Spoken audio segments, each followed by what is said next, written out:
Chernóbil, 30 años después. La herencia nuclear humana.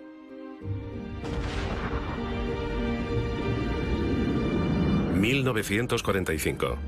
Las primeras bombas atómicas de la historia cayeron sobre Nagasaki e Hiroshima.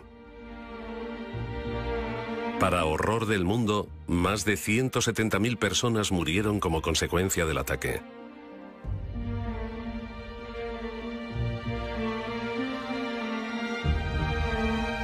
Cerca de 57 millones de personas perdieron la vida durante la Segunda Guerra Mundial. La bomba atómica la finalizó de la noche a la mañana. Pero la caja de Pandora se había abierto liberando una atrayente cantidad de energía sin precedentes. Tanta energía que significó la muerte para los objetivos y una gran riqueza para aquellos capaces de utilizarla. Esta central cuenta con un lugar seguro en la historia de Estados Unidos. Es la primera central nuclear a nivel mundial, con propósitos exclusivamente pacíficos. En 1954, Rusia construyó la primera central nuclear civil. Luego el turno fue de Estados Unidos. Voté en contra de la energía atómica porque pensaba que era obra del demonio.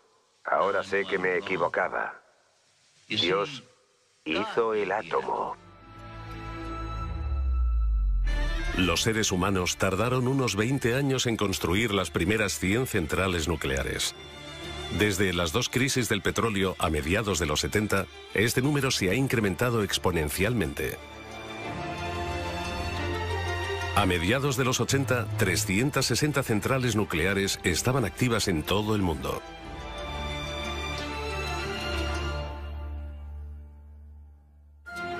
...26 de abril de 1986... un día que debe grabarse en la memoria colectiva de la humanidad. En el bloque 4 de la central nuclear ucraniana de Chernóbil se llevaba a cabo un simulacro rutinario de un apagón eléctrico. Un simulacro con fatales consecuencias. El personal infringió los protocolos de seguridad y los códigos de construcción. Como consecuencia, la presión del reactor de repente se descontroló.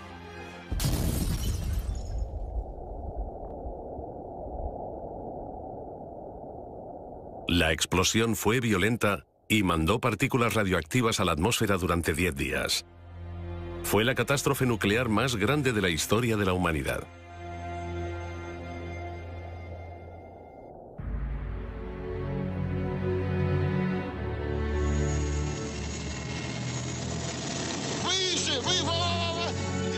El gobierno soviético intentó ocultar el desastre enviando liquidadores para que asegurasen la zona contaminada. Solo podía describirse como una misión suicida.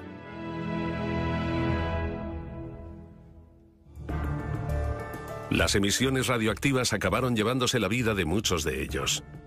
Hasta el día de hoy, la zona de alrededor del reactor defectuoso sigue siendo una tierra baldía.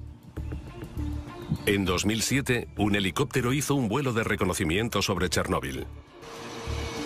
Los primeros días después del desastre, desde el 26 de abril de 1986, la tarea más importante era prevenir lo antes posible la propagación de partículas radioactivas. La cubierta de protección que se construyó apresuradamente comenzaba a agrietarse. Cuando el helicóptero alcanzó el reactor, los instrumentos de medida de los científicos comenzaron a fallar. Había radioactividad en el aire. Se creía que había 180 toneladas de combustible nuclear radioactivo en el reactor. Enseguida quedó claro que la supuesta cubierta protectora corría peligro. Chernóbil sigue irradiando. A pesar de los accidentes de Chernóbil y Fukushima, las centrales nucleares siguen construyéndose en todo el mundo en gran número. Actualmente, más de 30 países tienen unos 400 reactores nucleares. En 2011, Alemania anunció la suspensión de sus centrales nucleares a pesar de mantener algunos de los niveles de seguridad más altos del mundo. Desmantelar centrales nucleares es un esfuerzo descomunal.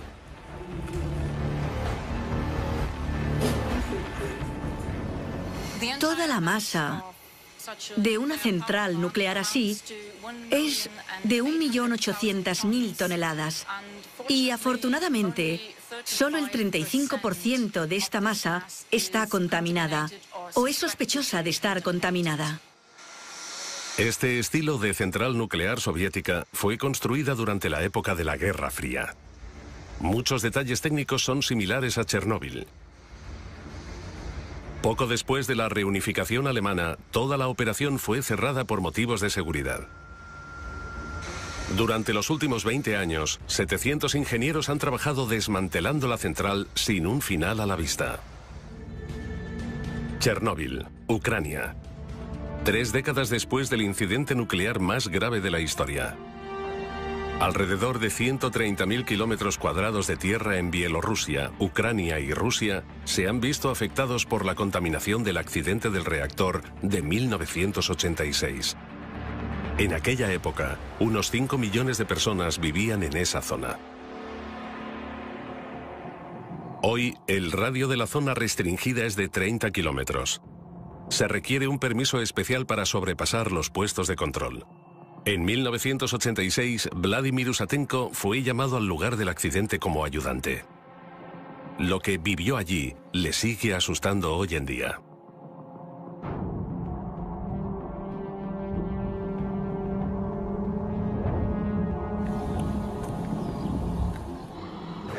Cuando llegué, la situación daba miedo. Mientras que la población, 170.000 habitantes, se evacuaba apresuradamente, 300.000 soldados llegaban al lugar al mismo tiempo. Y yo era uno de ellos. Había tiendas por todas partes y se veía toda clase de personal militar. Tenía la impresión de que mis compañeros intentaban ocultar su miedo, expresando una euforia exagerada por el trabajo. Pero tuvimos que procesar cosas increíbles que vivimos mientras estuvimos allí. Pero el fatal daño no podía ignorarse. De noche era diferente. Daba mucho miedo porque cuando me despertaba oía constantemente toses intensas en la tienda. Nos picaba la garganta al habérsenos quemado las cuerdas vocales durante el día. En aquellos momentos me sentía tremendamente solo. Los liquidadores descontaminaban la zona del desastre arriesgando sus vidas. Durante los siguientes 6 meses se construyó una cubierta alrededor del reactor. La construcción de la primera cubierta protectora fue realizada bajo condiciones extremas y había que hacerla desde tan lejos como fuese posible. En consecuencia, no había forma de verificar la estabilidad y la fiabilidad de las partes individuales porque no había contacto directo con la zona de construcción.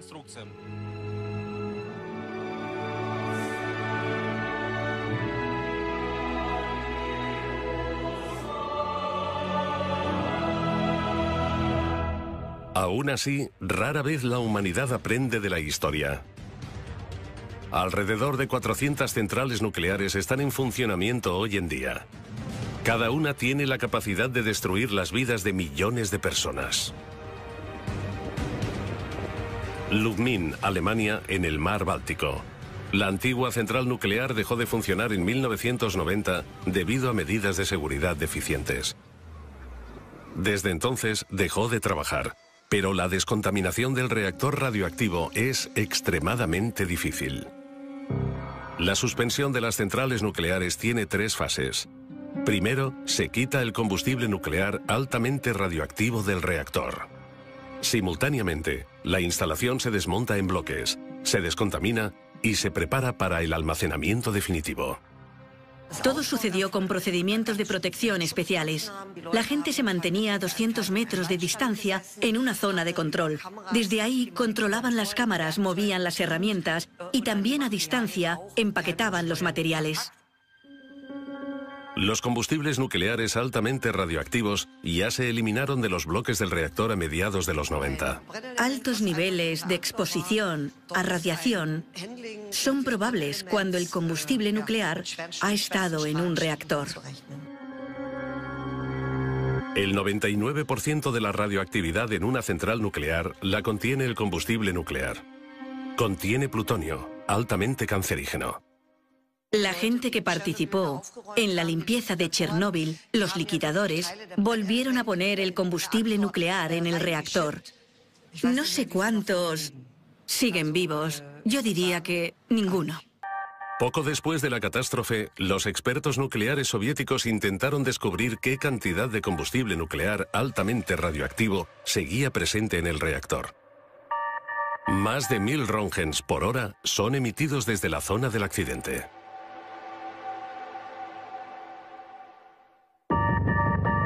Se inició una expedición para calcular cuánto combustible quedaba en el reactor. Un cámara profesional, Sergei Koselev, amigo del liquidador Usatenko, se unió a esta misión con su cámara. Los niveles de exposición eran muy altos. No teníamos ningún dispositivo para medir la radiación. No te habría servido de mucho. El equipo de entonces no era muy bueno. A nadie se le ocurrió llevar uno. La primera expedición al núcleo del reactor del desastre sigue viva en la memoria de Koselev. Me pareció que llegaba a otro planeta. Todo era como lo que se ve en las películas de guerras nucleares. Todo eran escombros. Era obvio que el combustible nuclear se había derretido en la instalación y luego se había derramado por debajo del reactor, donde se había vuelto a congelar. Llamábamos a esos trozos de combustible nuclear congelado patas de elefante, porque era lo que parecían.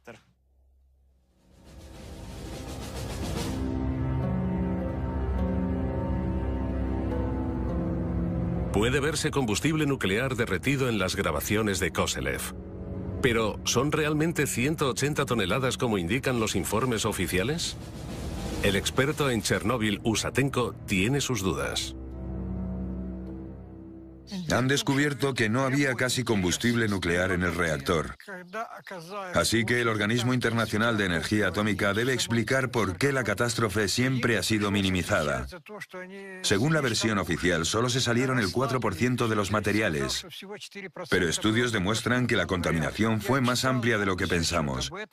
Así que no pudo ser solo un 4%. Creo que fue casi el 96%.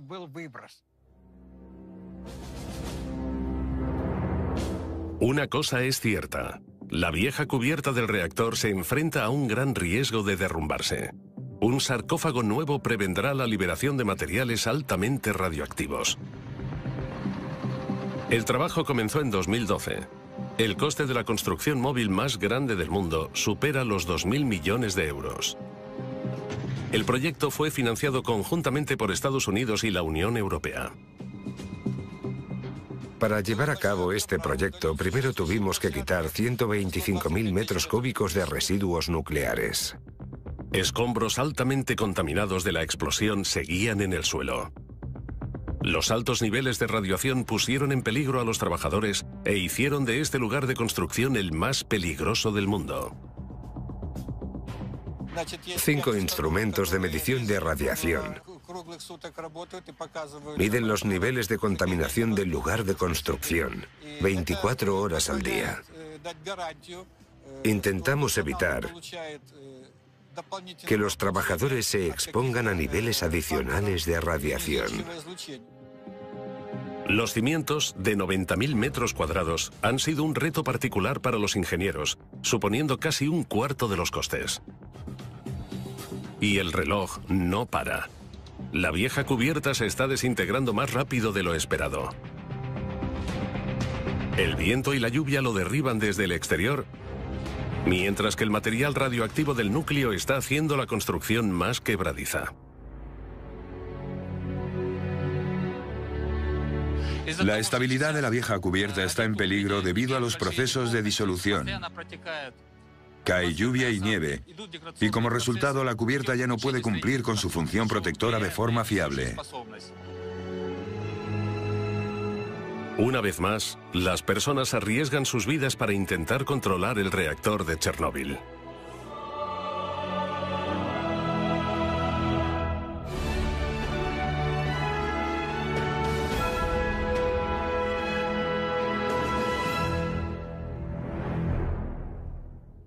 Cada año, la montaña de residuos altamente radioactivos asciende a 12.000 toneladas.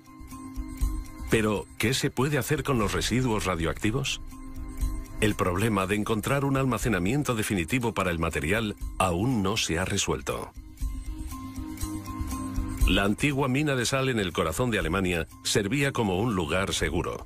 Pero 40 años después del último depósito, se ha convertido en un lugar de amenaza nuclear de proporciones increíbles. La mina corre el riesgo de derrumbarse.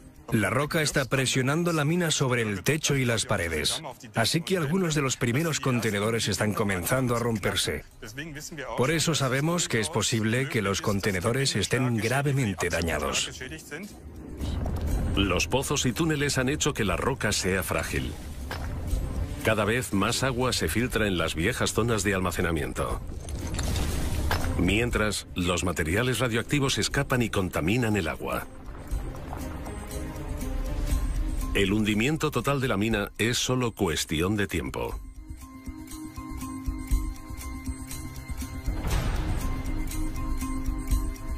$126.000 barriles de residuos radioactivos deben ser rescatados de los túneles sellados.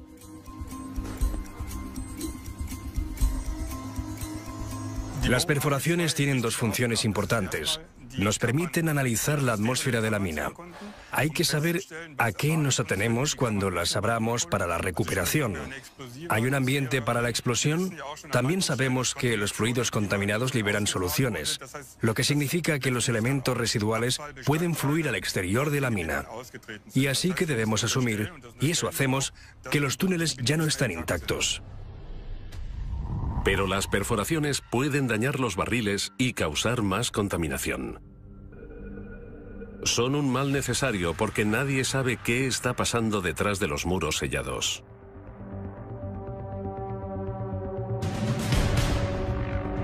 Una imagen ayudaría a entender la extensión de los daños. Antes de que comience la recuperación, se mandan cámaras especiales por las nuevas perforaciones. Las grabaciones son para documentar adecuadamente el estado de la roca alrededor de las cavidades. Además, podemos obtener lecturas del radar que describen las propiedades mecánicas de la roca con exactitud. Eso me da la seguridad de que la roca no se caerá por el pozo o que esta zona no se derrumbará. Se cree que hay 28 kilos de plutonio en los viejos pozos de la mina de sal. El estado de muchas de las zonas de almacenamiento es crítico.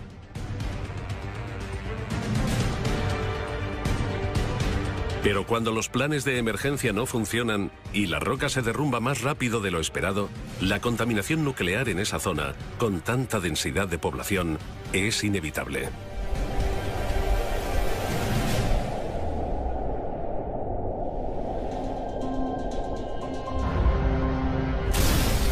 El desastre nuclear de Chernóbil ocurrió en 1986. El reactor afectado se arregló provisionalmente. Hoy, la radiación podría salir. Un segundo desastre en Chernóbil amenaza. Los ingenieros tratan de construir una cubierta nueva. La denominada sarcófago es la construcción móvil más grande del mundo y mantendrá la radioactividad dentro. La construcción del sarcófago no solo debe ser capaz de resistir el viento, sino la lluvia, el hielo, los tornados y los terremotos de nivel 6 en la escala de Richter. Los ingenieros pensaron en una construcción de acero única para asegurar la estabilidad necesaria. La estructura de la base pesa casi 29.000 toneladas. La radioactividad del lugar de construcción es aún 300 veces superior al nivel normal. El sarcófago se construye en 3 pasos. Los trabajadores no pueden trabajar por encima de los 30 metros porque la exposición a la radioactividad aumenta proporcionalmente con el incremento de altura. Intentamos compensarlo limitando los turnos.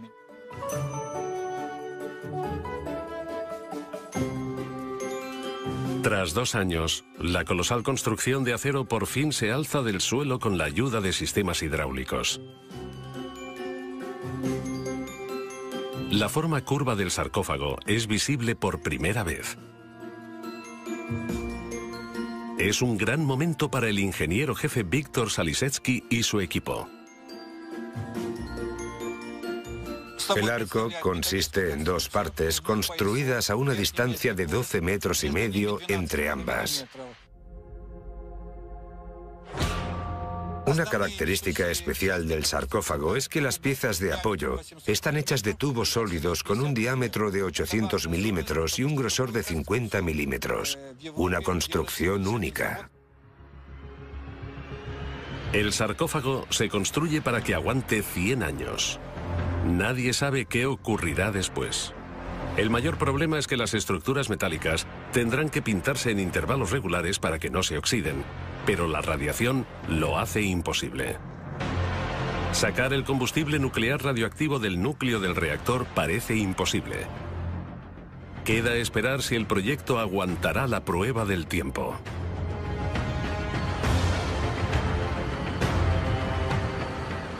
El nuevo sarcófago nos da la oportunidad de desarrollar nueva tecnología en los próximos 100 años y una estructura para un lugar de almacenamiento definitivo. El reactor se desmontará progresivamente bajo la cubierta protectora y los residuos radioactivos quedarán debajo permanentemente.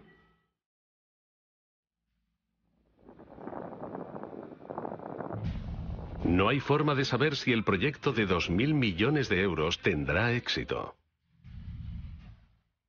El creciente riesgo de una catástrofe radioactiva significa que no hay tiempo que perder. La zona contaminada restringida de 4.300 kilómetros cuadrados lo deja muy claro.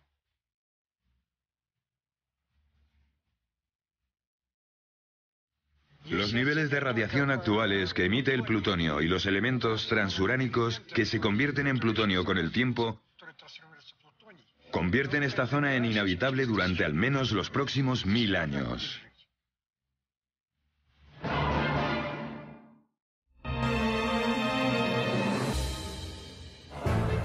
El reactor del desastre de Chernóbil está solo a 4 kilómetros de la ciudad de Pripyat.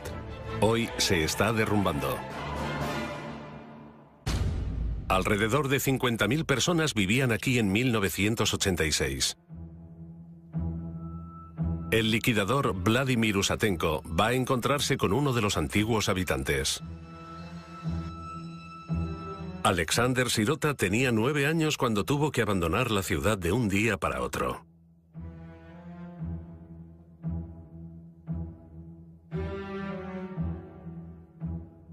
Fue sobre las 8 de la tarde del 26 de abril. A todos nos visitaron representantes del municipio y organizaciones de alquiler de pisos. Nos dijeron que había planeada una evacuación de emergencia y que teníamos que prepararnos. En aquel momento, el incidente radioactivo llevaba 18 horas. La dirección de la central nuclear dejó incluso a Moscú en la oscuridad hasta la noche. Mientras la nube radioactiva avanzaba, nadie en Pripyat imaginaba hasta dónde llegaría el gas. Para tener miedo, tienes que entender qué está pasando. Yo entonces no sabía que nunca regresaríamos y que aquel momento sería el final de mi infancia. La catástrofe del reactor marcó el final de los días felices en Pripyat. Enviaron 1.200 autobuses para la evacuación.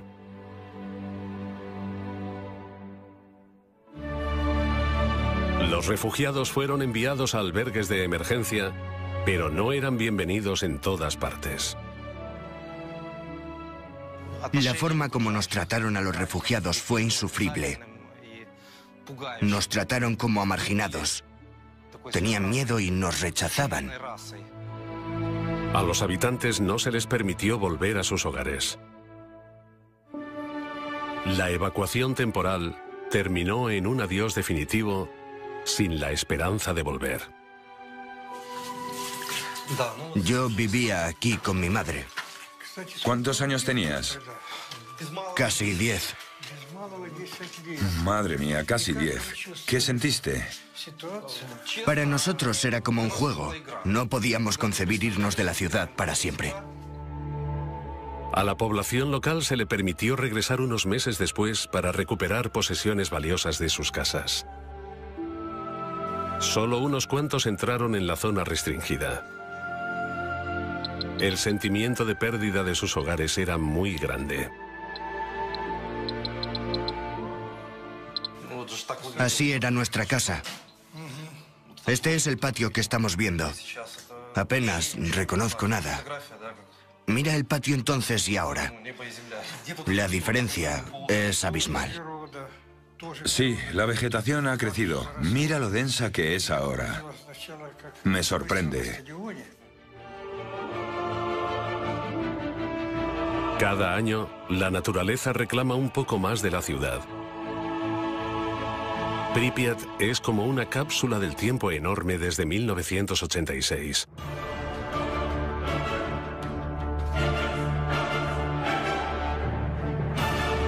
Los niños no volverán a aprender en este colegio. Sus trabajos siguen en la antigua clase de física. Tuvieron que dejarlo todo atrás. Han pasado décadas desde entonces. Nunca imaginamos que el resto de nuestra vida estaría marcado por visitas al hospital. Alexander Sirota sobrevivió al accidente, pero muchos de sus compañeros de clase murieron por envenenamiento radioactivo.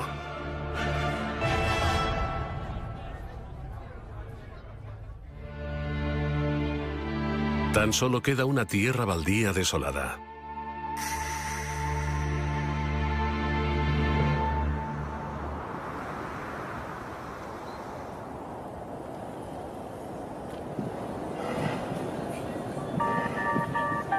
En Kiev, en el Instituto de Medicina para la Radiación, es donde trataron a muchas víctimas de Chernóbil y de Pripyat durante años. Las imágenes de los que sufrían los efectos de la radiación se grabaron en la memoria colectiva ucraniana. No hay células que protejan el cuerpo de una persona contra las infecciones si absorben una dosis mayor a 100 Roentgen. Es prácticamente letal. El nivel de exposición determina el alcance de los síntomas. Puede resultar en una muerte en minutos o en efectos secundarios menores a largo plazo. Miles de personas estuvieron expuestas a la radiación de Chernóbil. Muchos siguen siendo residentes del hospital a día de hoy. Fui uno de los 8 científicos que el presidente de la Academia Nacional de Ciencia envió a Chernóbil en 1986 para contener la propagación del polvo radioactivo.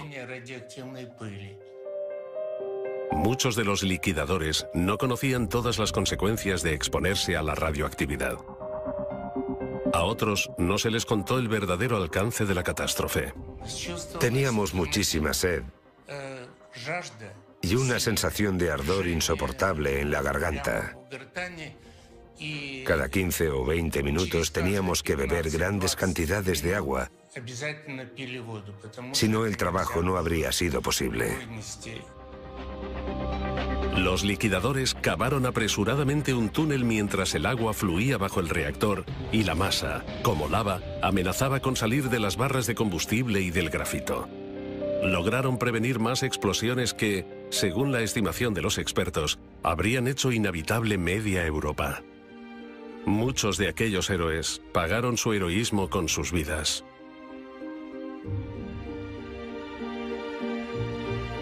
Y los que sobrevivieron le pasaron los efectos de la radiación a sus hijos.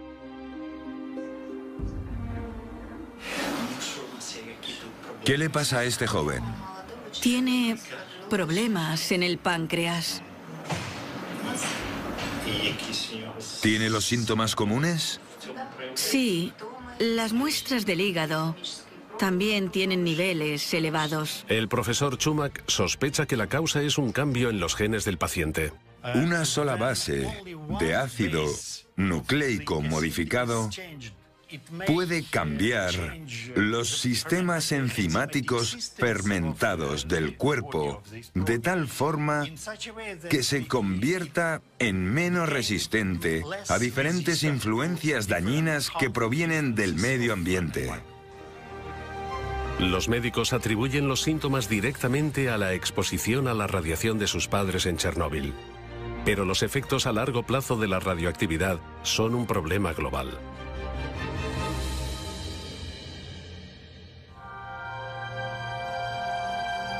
En Lubmin, a lo largo de la costa alemana del mar Báltico, una central nuclear lleva en proceso de desmantelamiento desde 1990. Los directores del proyecto se dieron cuenta de la desagradable realidad.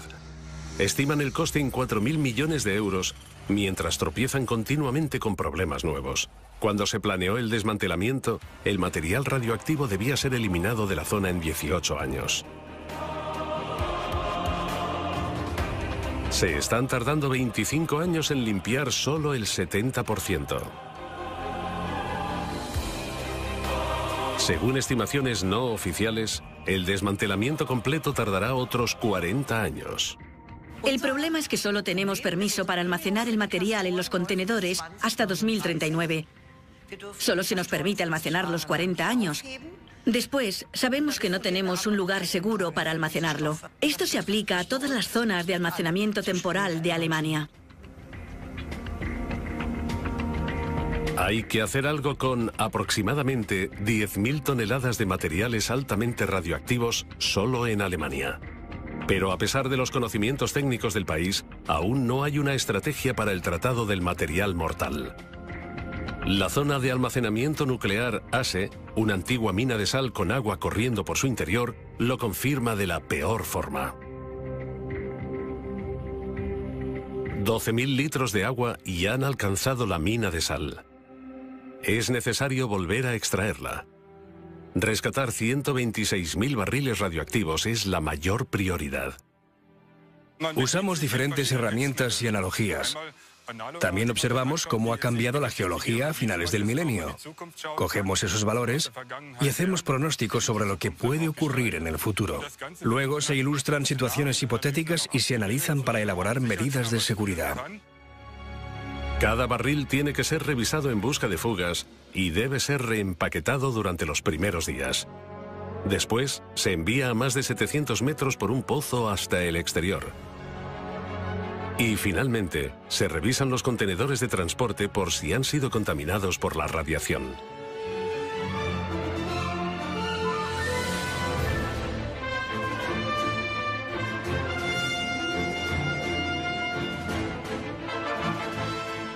Es un proyecto muy grande. Este tipo de recuperación no se ha probado nunca. Aún así, corremos el riesgo de que la instalación se inunde más allá de nuestro control. Así que es importante tomar medidas de emergencia para minimizar los daños con respecto al medio ambiente y al público. Todo está todavía en el aire. Nadie sabe si la recuperación será posible. O si los peligrosos materiales se convertirán en un peligro incontrolado permanentemente. Para almacenar los barriles de forma segura, una vieja mina de hierro se está convirtiendo en una nueva instalación de almacenamiento definitivo. Las tuneladoras esculpen 850 metros de espacio de almacenamiento en el interior de la montaña. El pozo de Konrad es el único punto de almacenamiento definitivo que cumple los estrictos niveles de seguridad en Alemania. Geológicamente hablando, la diferencia es que el pozo de Konrad es una antigua mina de hierro donde solo se sacó hierro durante unos años, mientras que en ASE la sal se ha extraído durante décadas. La instalación ofrece 300.000 metros cúbicos de espacio de almacenamiento para residuos nucleares radioactivos medios. Para 2022 se espera que haya unos 600.000 metros cúbicos de residuos nucleares. Aprovechar viejas minas como instalaciones de almacenamiento no es nada nuevo La idea ha fracasado una y otra vez. Se necesita una técnica nueva. Se necesitan incisiones rápidas y breves en la roca para impedir concentración a largo plazo en los pozos. El problema es que el concepto no es muy convincente. No hay punto de almacenamiento alternativo. Los residuos nucleares han sido almacenados temporalmente durante los últimos 40 años. Ese es un problema que tienen en común muchos países nucleares. Chernóbil, abril de 1986. La lluvia radioactiva de Chernóbil es uno de los peores desastres nucleares de la historia. Alrededor de 4.300 kilómetros cuadrados de tierra se han convertido en inhabitables durante siglos. Casi 300.000 personas perdieron sus hogares. Muchos de los pueblos de los alrededores de Chernóbil se derribaron. Solo quedan unas pocas casas hoy en día. Muchos volvieron después de la evacuación, entre ellos Ana e Igor. Hoy tienen casi 80 años y no se creen que haya contaminación.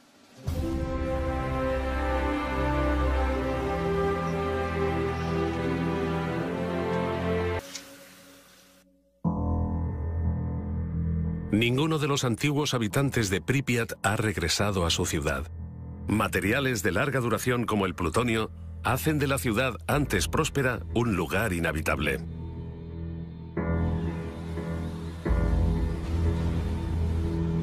El experto en radiación Usatenko cree que las peores consecuencias de la catástrofe nuclear están por llegar.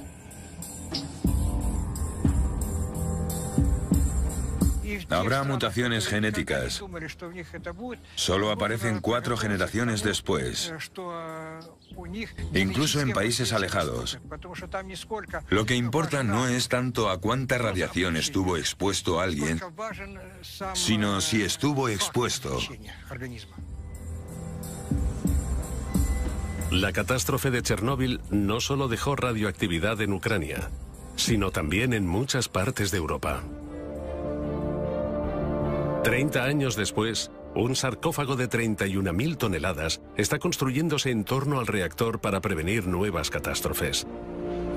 La vieja cubierta corre peligro. El sarcófago es más grande que Notre Dame y podría servir de cubierta a la Estatua de la Libertad. Ahora hay que ponerla en movimiento.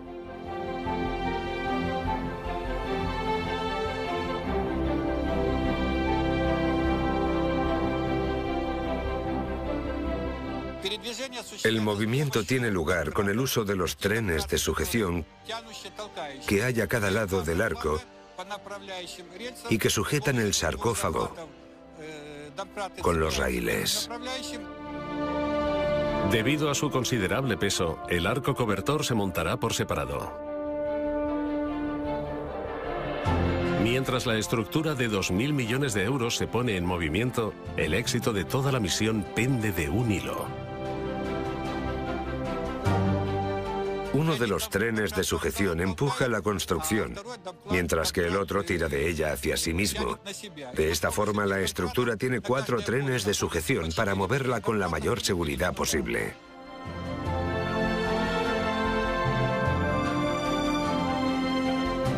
El primer empujón sale bien. Ahora hay que colocar la segunda parte del arco. Al mismo tiempo, el muro exterior de doble capa se completa lo más rápidamente posible. Finalmente, es necesario conectar ambos arcos. Solo entonces pueden ser colocados sobre el reactor del desastre.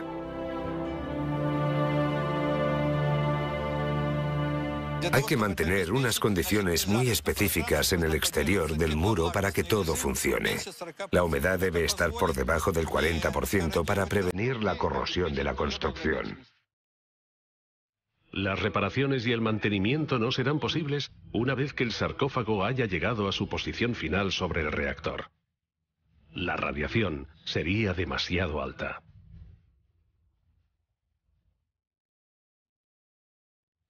El plan es empujar toda la construcción sobre el bloque 4 del reactor. Para ello hay que cubrir 330 metros. En el primer empujón, de 125 metros, alcanzamos una velocidad de 10 kilómetros por hora. Nos gustaría volver a alcanzarla esta vez. En cuanto el sarcófago se coloque sobre el reactor, cabe la esperanza de que la catástrofe de Chernóbil por fin esté bajo control. Al menos durante los próximos años. Han pasado 30 años desde el desastre. Chernóbil hizo visible el lado mortal de la energía nuclear. Más alto, más. Madre de Dios. Miles de personas pagaron con su vida una energía barata. Muchos serán recordados como héroes. Intentamos no acordarnos de lo enfermos que estamos y de que pronto moriremos. Si te permites ser pesimista, ocurrirá lo peor. Es mejor decirte a ti mismo que los achaques se deben a la edad. Existen alrededor de 400 centrales nucleares en este momento. Cada una tiene la capacidad de liberar una catástrofe apocalíptica. Tal vez sea el momento de pararnos a pensar.